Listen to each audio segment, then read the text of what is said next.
Welcome to the Expert Series, where we explore the issues shaping Canadian national security and defense. I'm Gabriella Picton, Research Assistant for the CDA Institute. Today we meet with Robert Baines, President of the NATO Association of Canada, a CDA Institute member organization.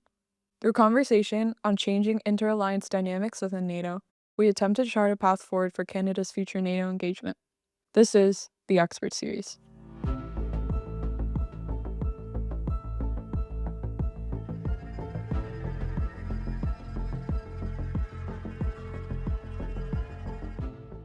Thank you for joining us for today's episode of the Expert Series. As the president of the NATO Association of Canada, one of the CDA Institute's member organizations, we're truly glad to host you at such a crucial time for unity and collaboration in the Canadian defense and international security community. We had a fantastic discussion on current changes within NATO ahead of us today, so if it's all right with you, let's jump right in and get started. The United States has taken an increasingly hostile position towards NATO in recent weeks. How is the U.S.'s shifting posture towards the alliance impacting Canada? Well, I find that a very interesting question just because I don't think Trump sees Canada as first and foremost a member of NATO. So it's fascinating to see his mind work on this. I think for Donald Trump, NATO equals Europe. And he's mentioned this again and again that Europe's problems should be dealt with by Europe. And almost always he means NATO there. He thinks that NATO is almost parochial in that sense. The transatlantic nature of it, the fact that it's really dedicated to peace above all, the fact that it had out of area operations, none of that I think comes into any of his thinking or any of his strategy. So that's hugely important for Canada. Obviously, if Donald Trump does not think that NATO has Canada in it, almost as an afterthought, he thinks that, oh yeah, Canada's a member of NATO. That means that we're going to have to do a much better job of explaining to him and reminding him that Canada is one of the founding members of NATO and a very strong participant in almost every single operation that the alliance has put together. So I think that's going to be a very important job. It's one that we've never been that comfortable with from the Canadian point of view and from the NATO point of view. I'm talking about having NATO operations, or not operations, but exercises in Canada, for instance, or being overtly mentioning Canada as a member of NATO first when we're in conversations with Donald Trump on defense, rather than emphasizing NORAD, which is naturally our usual discussion about interaction with the United States. So I think that is a big part of how the U.S. views NATO and how that impacts Canada. We have to remind him that this is for all of us, that it is a collaborative endeavor, and that is not his strong suit, obviously. The whole problem stems from his lack of understanding of the non-zero sum basis for NATO and so many other collaborative endeavors that have helped to chart peace, prosperity, and security since the end of the Second World War. He just doesn't understand that everybody can put a little bit in and get a lot more out. Now, of course, he was correct that most NATO countries were essentially laying back and letting the United States take that front line position in all sorts of different aspects. And so he can be right on that, as well as wrong on his view of a zero-sum view of the world, where there can only be winners and losers. So I think that view is impacting Canada tremendously. And so when he came to power in his first term, when they were mentioning Secretary General Root and the president were in the Oval Office last week discussing the importance of NATO and how Trump has made it more powerful. Mr. Root was emphasizing how few NATO countries were at the 2% defense spending, 2% of GDP defense spending benchmark. And he essentially gave Mr. Trump most of the lion's share of position for getting most NATO countries. Now we're at 23 NATO countries who are at 2% of GDP spending. So I think that he's very good at saying, yes, I've helped Europe become stronger. But the fact that Canada isn't even meeting the European standard, let's just say, is worrying. That makes us doubly exposed as far as Donald Trump is concerned. And when it comes to his obvious jokes and prodding at our actual sovereignty, that we exist as a nation, that we can protect ourselves, that we can exist on our own, that is a huge problem. If he thinks that the NATO 2% is even a low number, and we're not even making that, we are, in a sense, weaker than European states in his eyes. And there's almost nothing weaker than a European state from all of his rhetoric. So that is affecting us in a comparison point of view. So I'm concerned about that. He's always viewed Canada as a freeloader with respect to the United States, and yeah, just the fact that we're not reaching the NATO standard is all the worse for us. I did want to mention as well that when it comes to the U.S. view of NATO and how that impacts Canada, um, the fact that he thinks that NATO is a European entity also reemphasizes his idea of NATO as a protection racket. He sees NATO in a way that a mob boss would, that all NATO countries are paying essentially to be protected by the United States. Now, of course, that's a complete misunderstanding of how NATO works. The payment of 2% of GDP on defense, that is money that is spent on each individual member's military capacity, on training, on all of the things that are required to defend both ourselves and each other as an alliance. But he has always seen it in the idea of a mob protection racket, that the United States protects everyone in return for people paying something in. I can't explain how he still thinks that after being president for one full term and now being president again, but he still has that in his mind. And unfortunately, that's how he explains NATO to the rest of the world. You haven't been paying your dues. And that is problematic when it comes to public understanding of NATO, which of course is the job of the NATO Association and so many other similar organizations throughout the alliance. Once you hear something enough, it doesn't matter if it's untrue, you just start absorbing it. So that is, from a public understanding point of view, a great challenge. And then at the same time, I think that from the United States point of view, and certainly Donald Trump, the fact that we are also just the partner of the United States in NORAD alone, I mentioned that I think that Donald Trump probably sees that as our number one military collaboration with the United States, and in many ways it is. Um, it's going to just compound the idea of freeloading because quite understandably, the United States has all of the enablers, all of the main technological and military backbone upon which a lot of Canadian assistance is built. And the United States would, of course, demand that that was the case.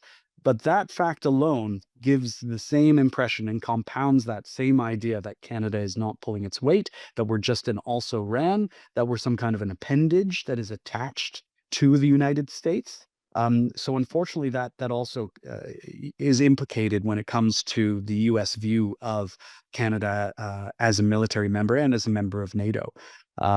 So I think for him, it's almost that our integration is subjugation, if I would put it that way, when it comes to military capacity. His comments on icebreakers just last week, Donald Trump was mentioning that the United States will be building 48 icebreakers. And Canada, not surprisingly, wanted to make a combination of that deal, wanted to, as he puts it, get in on that deal, which only makes sense. That's how you create economies of size. That's the whole idea of interoperability for NATO.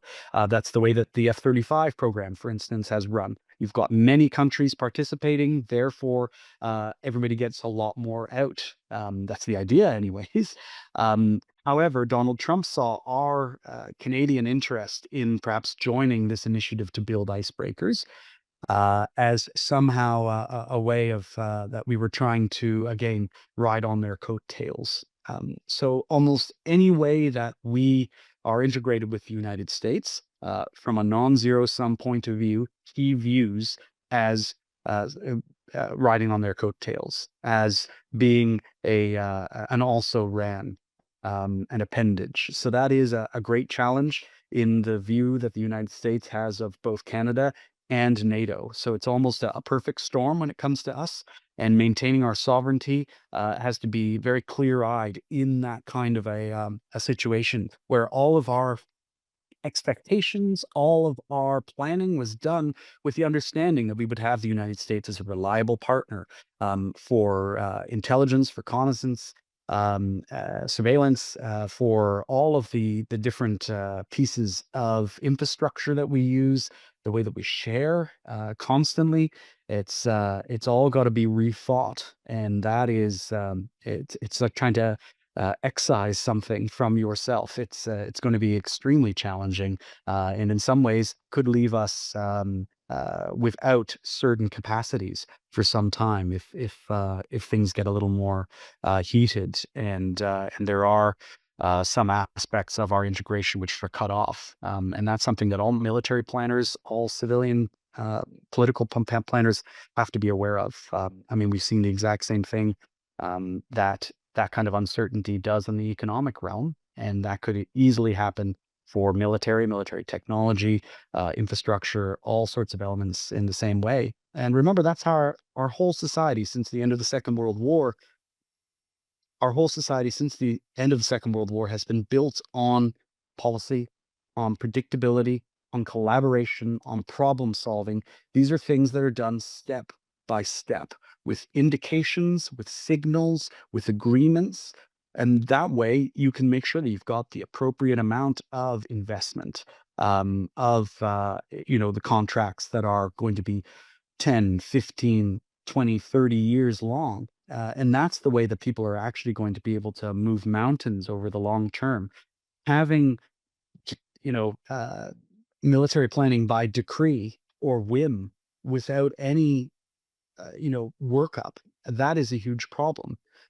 You'll notice the same thing in Donald Trump's interest in showing ambiguity on whether the United States would honor Article 5, the foundation of NATO. The fact that Donald Trump is willing to do that, willing to say, oh, I might honor Article 5 or not, I'd have to see if the country is paying up, as he would say again, using that incorrect mentality. The fact that he is simply willing to do that throws out so much extra planning that has already been done.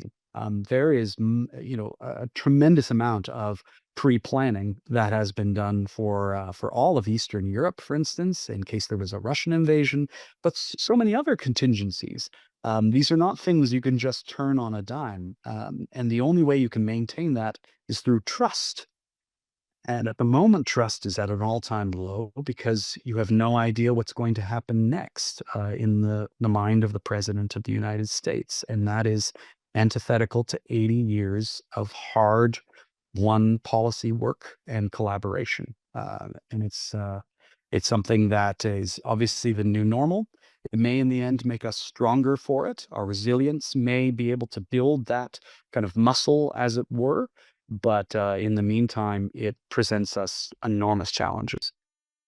Now, building off of our discussion about how the United States currently views Canada as both a sovereign nation and a member of the alliance, or as we've discussed, disregarding its position as a member of the alliance, how would you say current Canada US tensions are changing dynamics within NATO in regards to relations with European allies?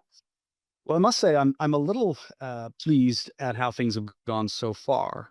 In international relations, you never really know what's going to happen when an event occurs, even if you've been somewhat preparing for it, as most of Europe and NATO have been since the election of Joe Biden, essentially. I mean, they've been preparing for what a potential Trump second term could be.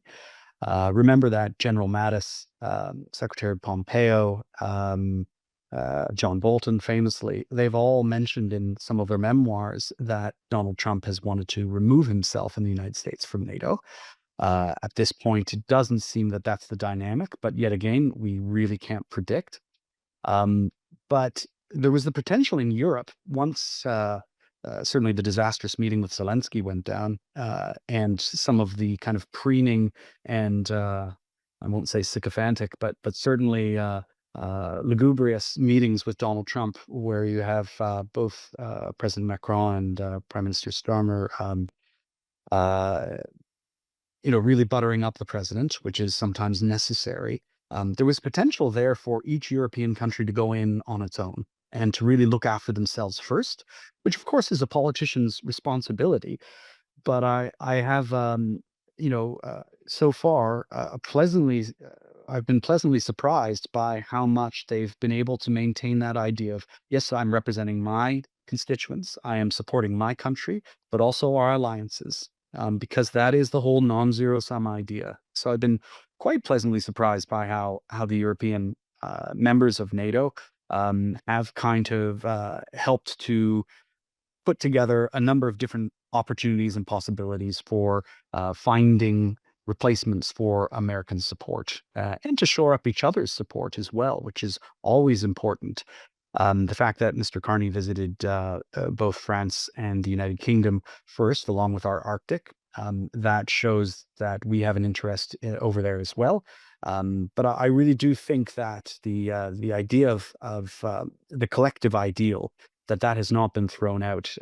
That's really the result of so much uh, coherence after the second invasion of Ukraine in 2022. All of the foreign ministers, ministers of defense, all of the heads of state have just been constantly meeting to deal with the invasion of Ukraine. And I think that those personal relationships, so often overlooked, that's really what the heart of NATO is. It's about that ability to trust one another, which clearly Mr. Trump it's antithetical to him.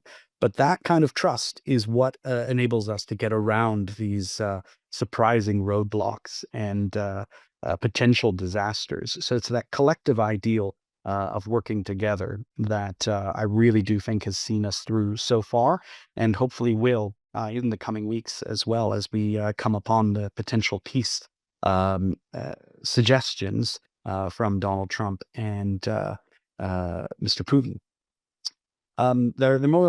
There's going to have to be more of that, is what I'm saying, essentially. However, at the same time, you do see countries having to go out on their own for their own defense. I'm thinking specifically, first and foremost, of Lithuania, Latvia, and Estonia, and Poland withdrawing or giving notice they're going to withdraw from the Ottawa Treaty for landmines. It's so frustrating from I think most people. We've seen the growth of treaties like the Ottawa Treaty and Treaty Against Chemical Weapons and the Treaty of Non-Proliferation as kind of a progress of trying to get a hold of some of the most dangerous weapons of war or tools of warfare that we have come up with to try to limit the horror. And the fact that Poland, Latvia, Lithuania, and Estonia feel that they can no longer give themselves that luxury, as it were, that they have to essentially mind their borders with Russia because they no longer feel the warm embrace of the United States, which was always the number one guarantor that they would not be invaded. That's, perhaps not too surprising, but a great shame when it comes to the greater efforts that we have as far as making this world a better place and to maintain a certain amount of order, even in warfare. So I can understand why they did that, but I suspect we might see further actions in the same vein if it comes to it, when it comes to maintaining your own sovereignty. You do have to take that seriously and not hope that things will get better, but to absolutely work towards making sure that you can guarantee your citizens' safety. The same ideas have certainly crossed my mind about Poland's musings about taking a look at nuclear precautions as well. And obviously, the French interest in extending their nuclear blanket over all of Europe, at least part of Europe, hopefully will help to stem some of these discussions. But non-proliferation of nuclear weapons has been one of the most successful collaborative endeavors of the United Nations. I think there's something like 195 countries that are part of the treaty, and it has done some wondrous things. So the fact that we now have one of our closest allies looking at their requirements, perhaps for nuclear weapons, really just shows you how damaging the past 20 years have been. And I specifically am referring to the invasion of Ukraine in 2014, the first invasion, when nobody in the United Nations really did what was required to stop that invasion. And the reason I mention that is just for the simple idea of the Budapest Memorandum of 1994, when Russia, the United States, the United Kingdom, France, Ukraine, and Belarus all signed this memorandum to say that if Belarus and Ukraine gave up nuclear weapons, that their sovereignty would be protected by the tremendous force of the Russian military, the US military, UK, and France. And the fact that in 2014, nothing happened when the sovereignty of Ukraine was breached is a tremendous shame and a great detriment to nuclear nonproliferation. Because what country would give up nuclear weapons when the guarantees that they exchanged them for were not worth the paper that they were written on? A tremendous tragedy, only compounded by the second invasion in 2022. So we've kind of made our own bed here when it comes to musings of other countries saying, well, maybe we need a nuclear deterrent. I should clarify at the moment, NATO's and always NATO's policy has been that as long as nuclear weapons exist, NATO will be a nuclear alliance. And that has always relied upon mainly the United States, the United Kingdom and France, but the United States writ large, for sure. So the fact that that is also a question, it's tremendously destabilizing, but again, understandable from the point of view of just maintaining security in a growing unstable environment. So it's really a great tragedy in that case. So where does that kind of leave Canada in that aspect as well, in the changing dynamics? It's definitely got to stay strong with our transatlantic link. We do have the advantage of being now perhaps the only reliable transatlantic partner. My organization, the NATO Association of Canada, is part of a larger organization called the Atlantic Treaty Association, which is across the whole NATO alliance and through some NATO partners as well. And we are certainly being looked to shore up the transatlantic element of our own association. So I think that is going to be an important part of NATO as well. And that requires Canada to get to 2% of GDP spending on defense, lickety split, without a doubt. And it seems that most of our leaders and potential leaders seem to be moving that way. But it's absolutely essential that Canada reaches out to our European allies and reminds them that we need that kind of assurance as well. We need to be kept in the loop. The communication has to be strong. So far, Mr. Carney's first moves on that endeavor have been bang on for sure. What other steps might Canada take at the present moment to friendshore and build durable partnerships that continue with European members of the alliance? And I'm wondering if you can specifically touch on which areas are the most important for Canada to prioritize ramping up its contributions to NATO in. Well, my point of view on where Canada should prioritize or what Canada should prioritize, it really is a where for me and for so many others. U of T academic Tim Sale wrote a great op-ed about this, I think just after the second invasion of Ukraine in 2022. But most people working in Canadian defense policy agree that the Arctic is in our interests to develop anyways, to ensure our sovereignty with the growing shipping lanes and with the uncertainty with our neighbors to the south. The Arctic seems a clear winner for concentration of Canadian efforts. And we've seen Mr. Carney announce several initiatives to that end. So we're moving in the right direction. But we've had this kind of discussion before.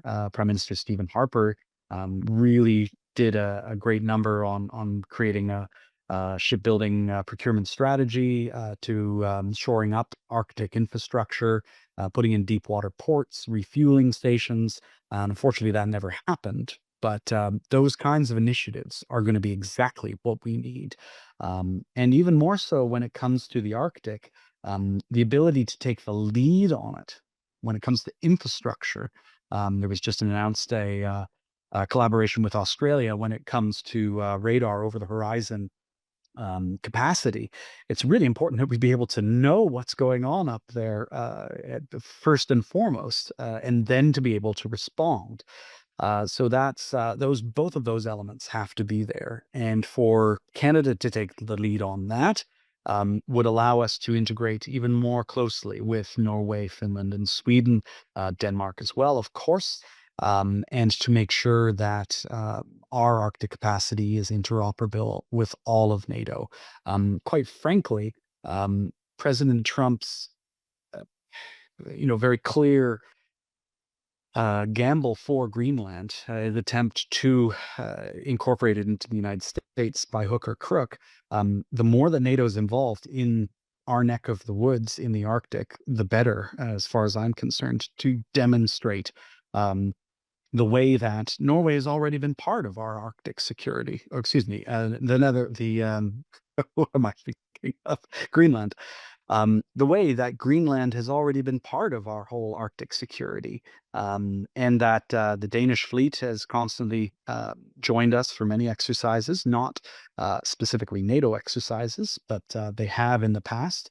So definitely more work in the Arctic for all aspects of the Canadian Armed Forces and the Canadian government writ large, maintaining dual use infrastructure, for instance. As I already mentioned, the possibility of deep water ports that's constantly pushed off to the distance, but it may need to be revisited. Housing power plants have already been mentioned by Mr. Carney, but we should really be looking at landing strips as well, other ways of utilizing infrastructure that could be used both for civilian and military capacities. And the old idea of refueling stations should also be much more heavily invested in. The kind of exercises we do up there, there are a few throughout the year. Those should be definitely ramped up quite a bit.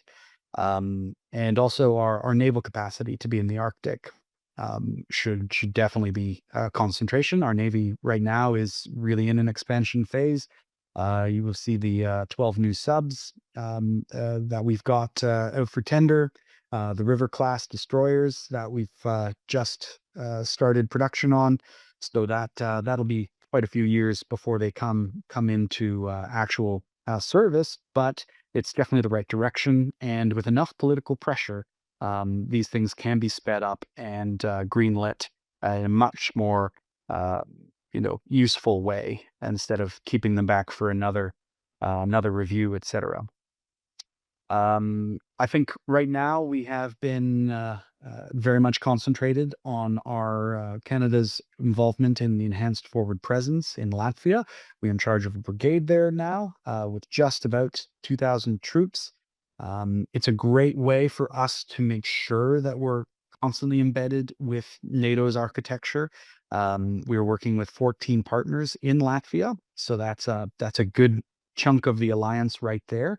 And that means that we're constantly in communication, sharing intelligence, working on how our kit is interoperable, communications, all sorts of those aspects that you only actually get to confront when you're trying to achieve something together with partners on the ground. So that is excellent. The fact that we're involved in Operation Unifier is also very helpful when it comes to training Ukrainians. So really, I've got the Arctic, the Enhanced Forward Presence here, and Operation Unifier. Those are three of our big things already, but we just need to do way more, and especially in the Arctic, when it comes to how we show up. Um, it's absolutely essential at this point that we cannot skimp on our obligations, what we've said we're going to do. Um, so far, all the indicators are in the right direction. I just hope that we are able to get money out the door quickly for the right things. So really, it's going to have to be a all hands on deck situation where we are weighing the capacity of our industrial base to kind of pump these things out, and then take a look at our allies as far as the ability to purchase some kit that we may require to be able to get it onto our operations as quickly as possible. We're reaching the end of our questions for today, but before we conclude, I'm hoping we can circle back to these questions of territorial sovereignty and territorial integrity that are present in the alliance now in a way that they previously have not been in the past. In the long term, how can Canada get European NATO allies to take threats being posed to its sovereignty more seriously? What do the most pressing of these threats look like, and what do you think Canada's response should be? It's a very challenging question as far as how do we friend shore? How do we really get more interaction with our friends, especially in Europe, but not only Europe. Remember, we've got so many other great middle power allies. Australia, New Zealand, of course, famously, but then, Japan, South Korea, so many other members of what I would call the rules-based international order from the democratic side, really pushing up on so many of our values. We've got many ways that we can interact with them and to build bridges through interaction with different international institutions. Uh, First and foremost, we've had many people discuss the possibility and the excitement of becoming a member of the EU, the legality of which, of course, in the letter of the law is not possible. From all things I've seen, one of my senior editors got quite upset when we published an article, testing that idea or what would it be like? Is it important? There's been lots of discussion about it, though, which I think is just very helpful. The creative aspect of it is essential for us to constantly be prodding these possibilities. And who knows? Remember, Vinny Ridge is technically Canadian soil, so perhaps there is some loophole there. We could say we are European. This small patch of land, which was so hard won by a tremendous amount of blood and toil of Canadian soldiers. Who knows? That might be possible, but there are many other ways, of course, of interacting more with Europe. We've always been a member of CETA since 10 years now, almost. The Comprehensive Economic and Trade Agreement with Europe, and Canada has just not taken advantage of it. I'm not sure that Europe has either, for that matter, but we should be pushing this to an extreme degree, and perhaps NATO could do even more on that note. NATO's Article 2 is about economic security and making sure that all of our trade policies essentially line up for the best value for our members. And CETA would certainly increasing the way that Canada is involved in Europe and Europe involved in Canada would certainly be most welcome at this point. I'd also like to draw attention to an interesting fact. Most Canadians will know that Donald Trump has essentially canceled U.S. aid. U.S. aid was funding so many different entities and organizations across Europe and the world.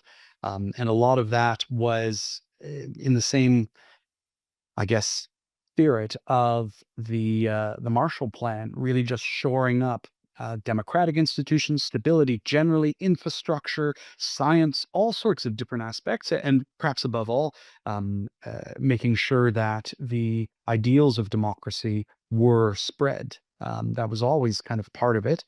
And I would say I'm extremely proud that Czechia, the Czech Republic, the President Pavel has said that they will be taking the support of Radio Free Europe, which was funded tremendously by U.S. aid and I believe the Voice of America, and they are going to be kind of taking that on.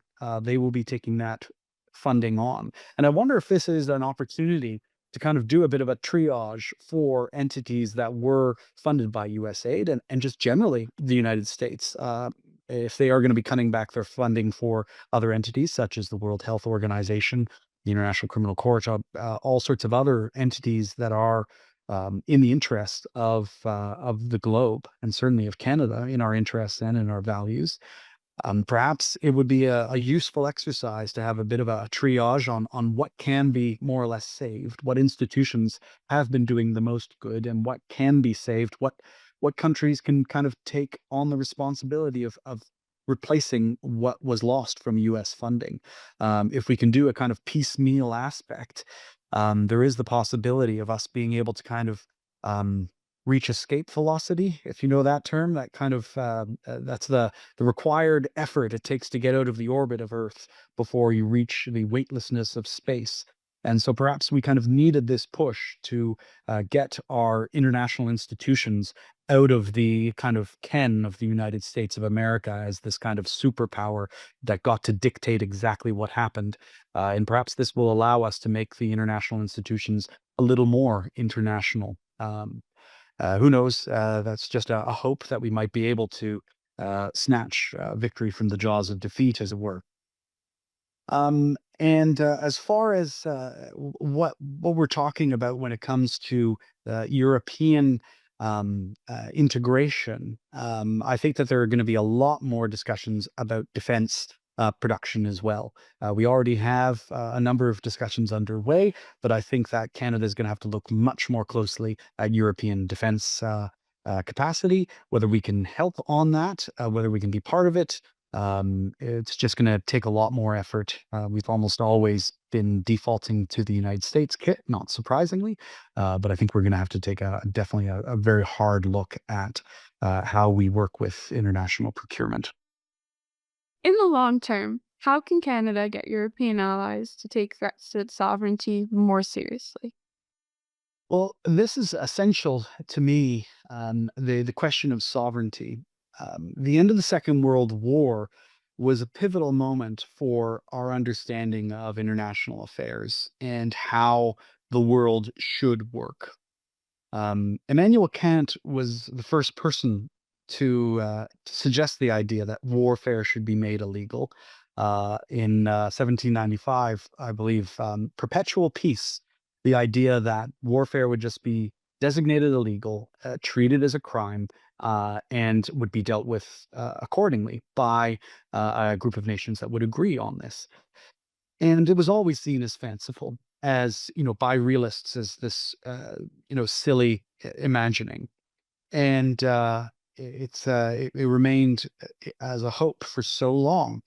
Um, and then come the end of the Second World War, the miraculous thing is that the United Nations did make warfare illegal, the threat of the use of force and the use of force. Um, but it was very specific. It was in changing borders. So the fact that you can't change borders anymore by force. Force may be required in other ways. Obviously, the UN missions to stop conflict, etc. But the idea that you could and that it was natural for countries to change their borders by force was completely forbidden. It was no longer in the lexicon, if you will, of sovereignty, of power. You cannot take somebody else's land and incorporate it into yours. Now, there are lots of caveats on that, and obviously there was still conflict that was going on, but that norm, that idea that this is just no longer acceptable, was one of the greatest things, one of the greatest achievements of the post World War II period and the institutions that we created out of it. The challenge now is that the language of the President of the United States matches precisely the language of, say, Vladimir Putin or any other strong man, if you will, who thinks that you can just change borders at the strike of a pen, or that you can take another bit of another country, and that that is an acceptable way of living and working. If you look at the invasion of Ukraine by the Russians, Vladimir Putin says Ukraine is not a country. It can't survive on its own. Well, Donald Trump is saying the exact same thing of Canada. The language is exactly parallel, and that is just horrific. As far as essentially, he's shrugging off 80 years of progress, of just tremendous world-changing progress in norms and understanding that that is no longer acceptable. So what I would really like to see is Europe standing up a bit more on language. Joking about taking over another country is just not acceptable. Millions of people died for that concept to be built out of the death and destruction of the Second World War, and to just wave that aside as if, oh, that's just, imaginings of a daydreamer. That's not real politic. You get so many people who just say, well, this is just going back to the way it's always been. Well, that's not something that we can accept. We will not slide back into the 19th century way of thinking. That cannot be allowed to happen. So we kind of do have to stop it where it starts. And I think that I must say that Prime Minister Carney's refusal to meet with Trump until he stops using the parlance of 51st state, that is exactly the kind of force that needs to be used. And I'll recognize that Secretary General Root, when he met with President Trump in the Oval Office, did kind of wave away the challenges with Greenland, certainly, and he could have perhaps said a bit more, but those kinds of conversations should be happening. Certainly in private, completely. I realize that in public it might completely backfire, but that is one of the great strengths of NATO. You recognize that Turkey and Greece have constantly had issues with one another, both NATO members since 1952, and yet their disagreements have been mediated through usually backroom discussions, deconfliction mechanisms. So while some people may say that Article 4 should be invoked when Donald Trump essentially says he wants to take over Canada or Greenland, I don't really agree. I think that these conversations should be made quite forcefully, but behind closed doors. Because the way that the president of the United States that we have in the Oval Office, I'm afraid, cannot be dealt with in the same kind of way that other issues have in the past. I think that this has to be done in a much more private matter. Luckily, the Secretary General has quite a good relationship with Mr. Trump, and he's looking to invite him, of course, he already has, to the Hague summit, which will be in June. So I really do think that kind of deconfliction, if you will, has to happen behind closed doors, but it has to be quite forceful. And if he says it, I think that those who are in the room have to acknowledge it and say it's kind of, that's not on. They don't have to necessarily stop the conversation completely, but I think that it has to be much more forceful than it has been. And Mr. Carney's acknowledgement of that fact, I think, is very important, because this idea of sovereignty is at the core of our whole 80 years of rules-based international order, and the peace that we've been able to maintain it with has been the result of that idea that you can no longer change borders by force or the threat of the use of force. And if we start letting that fade, if we, for instance, give up part of Ukraine, it's the same principle. So many others who have been hankering after a piece of another country or an old wound of a 2 century ago invasion, where they're still wanting this island or whatever it might be, then that lets anybody start making those noises and making those positions known, and perhaps trying to use force again. We have to maintain the hard-won efforts that we no longer accept force as the arbiter of justice. It is law, and that has been something that has been working with the hegemon of the United States behind it for 80 years. Now, without the United States supporting it, all the middle powers have to stand up together and defend that ideal. So I'm hoping we'll see more of that. But it's absolutely essential for everything that we've believed in, everything that's in our interests in and in our values as Canadians. But I think that is a fantastic and extremely powerful note on which we should conclude. Thank you again for taking the time to share your perspective on her program today. I know our listeners will come away with a greater understanding of the challenges Canada faces in the current global geopolitical climate, and moreover, how it is ready to rise to the occasion.